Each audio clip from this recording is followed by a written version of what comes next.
की आम्ही लहानपणी म्हणी खूप पाठ करायचो. काही उदाहरण आमचे भाषेचे शिक्षक आम्हाला द्यायचे. तर ते नेहमी आम्हाला सांगायचे की ज्याला भूक लागल्यावर खातो ती आपली प्रकृती, भूक लागल्यावर खाणं ही प्रकृती आहे, भूक लागली नसतानाही खाणं ही विकृती आहे, आणि भूक लागली असतानाही दुसऱ्यासाठी राखून ठेवणं ही संस्कृती आहे. आणि ही संस्कृती जी आहे ती एक मोठी सावली आहे, आणि ही संस्काराच्या वृक्षांनीच आपल्याला लाभत असते. आणि त्या संस्काराच्या वृक्षाचं जर बीजारोपण स्त्रीने केल्याशिवाय त्याचा वृक्ष होत नाही, हे आपल्याला इतिहासाने आपल्या पौराणाच्या काळाने सुद्धा नेहमी सांगितलेलं आहे. आजच्या स्त्रीविषयी आपण बोलत असताना थोडं जर मागे वळून पाहिलं तर स्त्री ही आदिशक्ती, पराशक्ती, स्त्रीपासून जग निर्माण झालं, त्रिदेव निर्माण झाले, त्रिदेवांनी दिले कोणते वर आणि जे झेपायचे नाही अशी परिस्थिती निर्माण झाली, तर महाकालींनी येऊन युद्ध केलं. जेव्हा महालक्ष्मी श्री निघून गेली तेव्हा समुद्र मंथन झालं, आणि जेव्हा विद्वत्तेचा विचार आला ते महासरस्वती देवीनी स्वतः कोणाच्या विद्वत्तेवर विराजमान होऊन, जिभेवर विराजमान होऊन या जगाला ज्ञान दिलं. पण आता आपण जर पाहिलं की त्या संस्कृतीचा हळूहळू बदल होत गेला, लोप पावत गेला. लोकांनी स्त्रीला जखडून ठेवण्याचा प्रयत्न केला. संस्कृतीचं बीजारोपण करणारी, संस्काराची सावली देणारी स्त्री ही स्वतःच्या अस्तित्वासाठी लढायला लागली. अस्तित्वाची लढत लढत आपण इतके मागे गेलो की तिला शिक्षणाचा अधिकार, तिला पोषणाचा अधिकार सुद्धा मागावा लागला. एवढंच नाही तर तिला जन्म घेण्याचा सुद्धा अधिकार मिळवण्यासाठी लढावं लागलं. ही फार जुनी गोष्ट नाही आहे. मी जेव्हा आमदार म्हणून 2009ला निवडून आले होते तेव्हा बीड जिल्ह्यातील शिरूर तालुक्यामध्ये या राज्यातील सगळ्यात कमी मुलींची संख्या होती. आणि तेव्हा मी काम केलं की मी विचार केला की मुलींचा जन्मदर वाढावा याच्यासाठी काम केलं पाहिजे. मला स्वप्नातही नाही वाटलं होतं की परत मी मंत्री होईन वगैरे.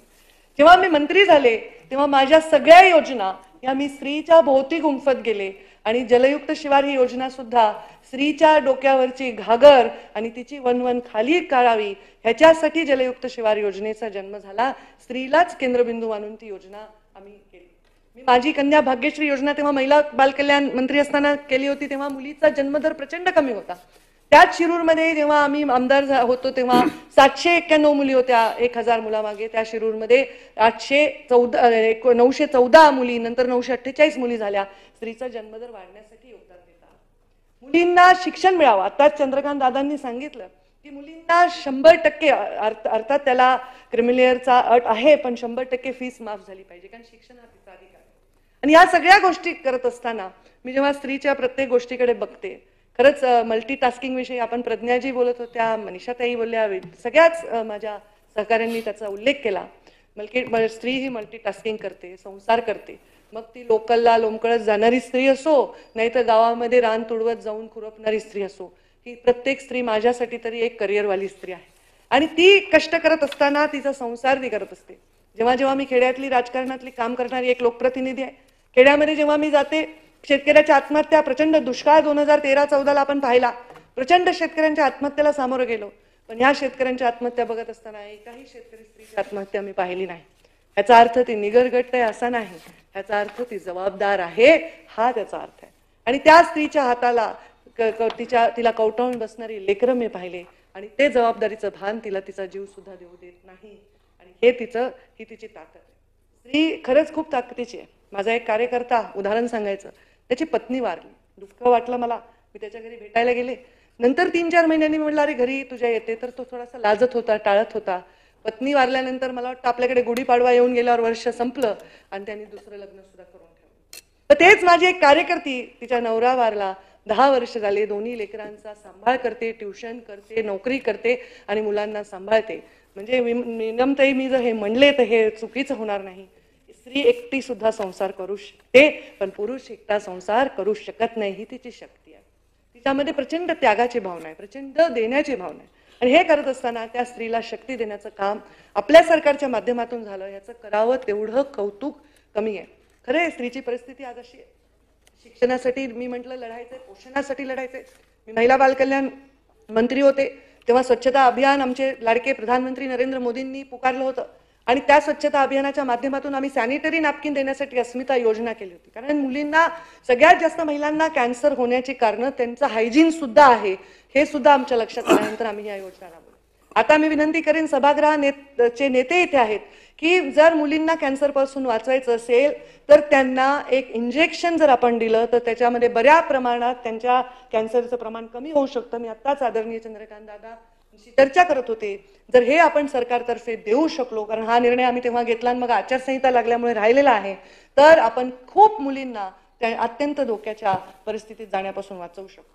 प्रत्येक गोष्टीसाठी संघर्ष करणाऱ्या या महिलांची परिस्थिती, स्वच्छता म्हणजे अक्षरशः टॉयलेट, शौचालय हे सुद्धा जे देशाला स्वातंत्र्य होऊन 75 वर्ष झाल्यानंतर एका प्रधानमंत्र्याला येऊन सांगायला लागलं की अरे त्या महिलांची कुचंबना थांबवा, त्यांना चुलीच्या धुरापासून बाजूला लोटा, त्यांना स्वतःच्या पायावर उभं करण्यासाठी त्यांना बेटी बचाओ बेटी पढाओ बेटी बढ़ाओ अशा प्रकारची घोषणा द्यावी लागली, अशा प्रकारची योजना द्यावी लागली, करोडो रुपये खर्चावे लागले.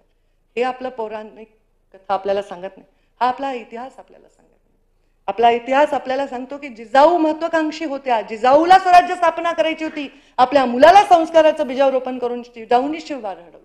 पुण्यश्लोक अहिल्यादेवींनी ज्या काळामध्ये सतीची परंपरा होती, खरं तर सती स्त्रीनी जावं ही सुद्धा किती अघोरी तिच्यावर टाकलेली जबाबदारी होती, त्या पुण्यश्लोक अहिल्यादेवींनी राज्यकारभार सांभाळला. आजही आम्ही अभ्यास करतोय, मी मध्य प्रदेशची पण प्रभारी होते, पुण्यश्लोक अहिल्यादेवीच्या नावानेच एअरपोर्ट आहे, तिथे उतरून मी बाहेर जात होते.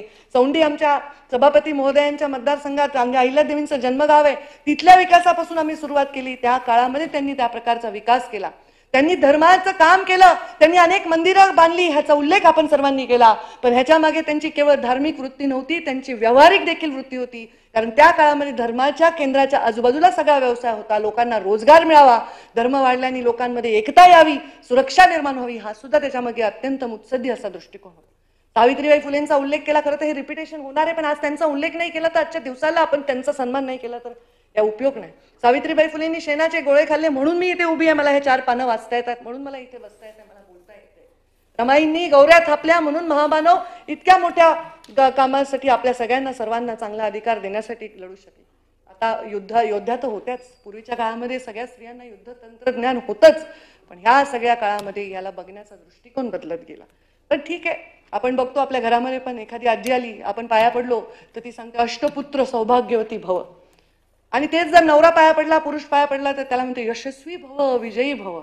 माझ्याही डोक्यावर हात ठेवून विजयी भव म्हणणं, मी पण खूप विजय मिळवू शकते, एखाद्या आजीला आईला म्हणावं वाटतं एका स्त्रीला, मला सुद्धा सांग यशस्वी भाव, एका यशस्वाचे मी कितीतरी मोठे मोठे डोंगर सर करू शकते.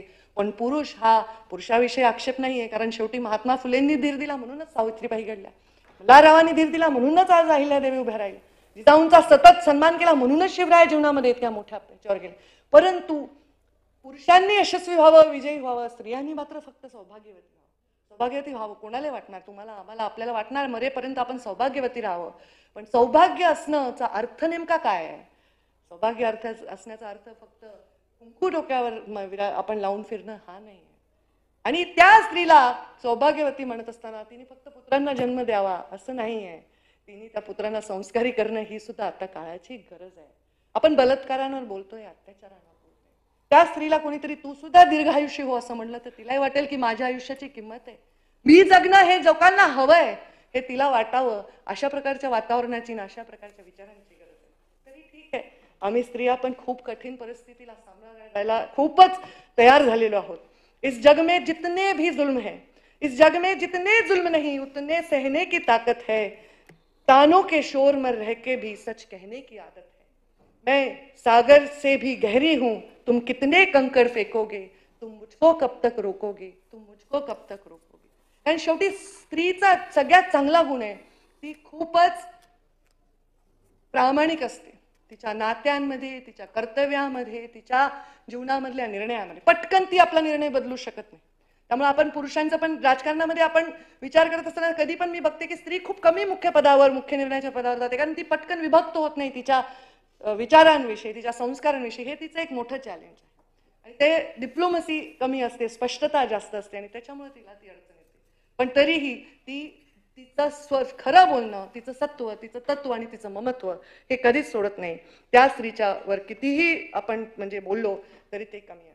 आज स्त्रियांच्या विषयीच्या विचारावर मी बोलत असताना मला 4 प्रमुख गोष्टींवर बोलावं असं वाटतं. कारण तुम्ही प्रश्न मांडले आणि मला उत्तर द्यायचंय, पण प्रश्न कोणी मांडलेच नाही, सगळ्यांनी कौतुकच केलं, कारण सरकार जे आलेलं आहे ते स्त्रियांना सन्मान देणारं सरकार आलेलं आहे. त्यामुळे मी त्याच्यामध्ये बोलत असताना एवढंच सांगेन, की स्त्रीला जर आज जीवन पाया तिचा जर मजबूत केला, प्रत्येक स्त्रीने हा प्रश्न स्वतःला, आपल्या परिवाराला आणि समाजाला विचारावा आणि दुसऱ्या स्त्रीने तिला साथ द्यावी. तिने तिचं चारित्र्य हनन करू नये, तिने तिच्याविषयी वाईट टिप्पणी करू नये, तिने तिची साथ द्यावी. नक्कीच चांगले स्त्रियांसाठी दिवस येतील. आणि लाडके भाऊ तर आहेच आहेत, जे नेहमीच स्त्रियांसाठी चांगल्या योजना आणि चांगलं संरक्षण द्यायचा प्रयत्न करतायत. दादांची पण खूप तळमळे, चांगल्या योजनांविषयी आम्ही आता चर्चा करत होतो, वॅक्सिनच्या मुद्द्यावर चर्चा करत होतो. तर नक्कीच याच्यामध्ये फरक पडेल असं मला वाटतं. आपल्या सर्वांच्या योजना किंवा सूचना याचा समावेश करायचा प्रयत्न केला भाषणामध्ये आणि आपण वेळोवेळी करत राहा. त्यांचं आपण नक्कीच या राज्याच्या मंत्रिमंडळातून न्याय देण्याचा प्रयत्न करू.